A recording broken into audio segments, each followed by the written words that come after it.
Hi, I'm Cheryl Milford from Holly Roberts Middle School in South Carolina, and this is NASA Now.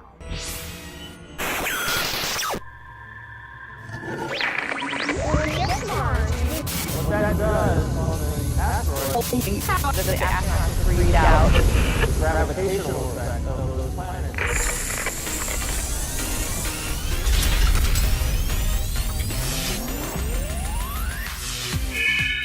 Hi, I'm John. In the news, there's been many articles about the Orion Multipurpose Crew Vehicle. Today, we'll talk to an expert who has a very important role in the development and construction of this vehicle. That's ahead. First, here's what's happening at NASA now. Using robots to service satellites in orbit. NASA recently completed a demonstration of satellite servicing tasks using the International Space Station's Canadarm2 and the Canadian-built robot Dexter. During this 5-day demonstration, Dexter performed a variety of tasks on the robotic refueling mission module affixed to the outside of the International Space Station. With the new tools slated for launch during the summer of 2013 and early 2014, the robotic refueling mission will include new activities that will expand on this groundbreaking operation. The goal of the robotic refueling mission is to demonstrate how remote-controlled robots could access and extend the lives of satellites currently residing in geosynchronous orbit. The Orion Multipurpose Crew Vehicle represents the next step in beyond low Earth orbit space travel. The design, testing, and fabrication of this unique vehicle involves thousands of people at hundreds of locations. Our expert today is the Assistant Manager of the Orion Crew and Service Module Office. She joined us to discuss the Orion project and its complexity.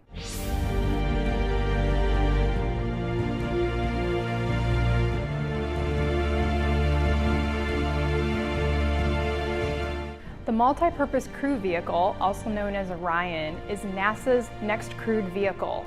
The Space Shuttle went to low Earth orbit, which is about 250 nautical miles above the Earth's surface, whereas the Orion will go to beyond Earth orbit targets like the Moon or an asteroid or maybe someday even Mars. The Orion is actually a lot smaller than the Space Shuttle. The reason for this is that the Space Shuttle was only able to go to low Earth orbit, whereas the Orion is going to go to a beyond Earth orbit destination. It takes a lot more propulsion and power to get it out of Earth orbit and into that much farther destination. So whereas the Space Shuttle could really carry a lot of cargo and a lot more people, the Orion can only take 4 people and a really limited amount of cargo.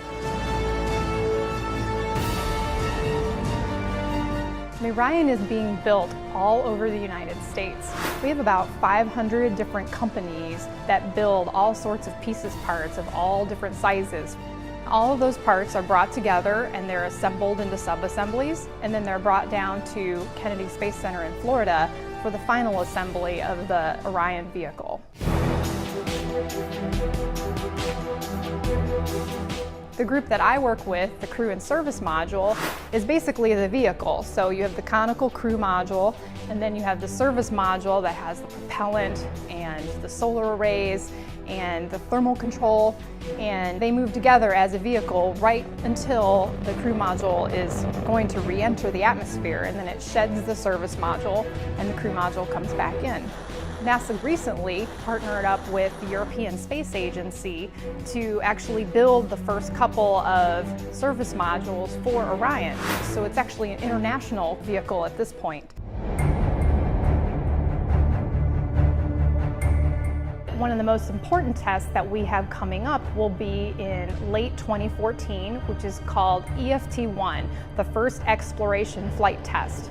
That's where our first test vehicle actually will be launched from Kennedy Space Center on a Delta IV rocket, and it will go up, makes a couple of orbits, and comes back in with about 85% of the energy that it would build up if it had come back from the Moon. This is to help test out all of our guidance and navigation and control systems, and also test out our heat shield technology. So it's a very important test, and it's coming up in just over a year, and we're very excited about it. The best part of my job is getting a chance to talk to kids and the public. It's just so fun to get to share what I do every day with them, to see their excitement about space and about science and about astronauts. And it's just really neat to get to do that because I realize how much I love what I do when I get to share it with other people. Wow, Nicole, thanks for sharing. Now that you've seen some of the moving parts necessary to create the next vehicle for deep space exploration, here's your chance to design your own model spacecraft. Teachers, you and your students can take to the skies using your design skills in this activity. Engineer a stable rocket as you check for the center of mass and center of pressure. You'll find it under the Activity tab for this lesson on the NASA Explorer School's virtual campus. Well, that's it for NASA Now. Be sure to visit our Facebook page and leave a comment. We'll see you next time on NASA Now.